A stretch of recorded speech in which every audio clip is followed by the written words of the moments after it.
ኢየሱስን እንደምትወደኝ በምን አውቃለሁ ብለን ብንጠይቀው ዕለት ዕለት እያበላኋችሁ አይደልን ብሎ አይመልስልንም። ምን ያህል ትወደኛለህ ብለን ብንጠይቀው የተቸነከረ እጁን እያሳየ ይህን ያህል ነው ይለናል። የእግዚአብሔር መውደድ የምድራዊ ኑሯችንን በሚደፍነው ቀዳዳ ልክ አይለካም። ይልቅስ ከሞት ጥልቀት ወደ ሕይወት ምጥቀት ባወጣበት ድንቅ ፍቅር እንጂ። ሰብአዊነትን ከተጋራው ከኢየሱስ ሰውነት ላይ ለዘላለም ታትመው ከሚቀሩ ነገሮች መካከል የእጆቹ ችንካር ጠባሶች ዋነኞቹ ናቸው።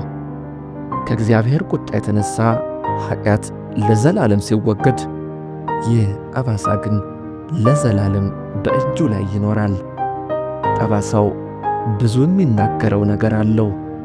የኃጢአትን ጥልቅ ክፋት፣ ተወዳዳሪ የሌለውን የክርስቶስ ፍቅር፣ ሰማይ የወሰደልንን ትልቅ ዕዳ፣ መለኮትን ከሰብአዊነት ጋር የተዛመደበትን የማይበጠስ ውል ይናገራል። በዚህ ፍቅር እንመካለን፣ እንጓደዳለን፣ እንከብርማለን። ክብር ለተወጋው ንጉሥ።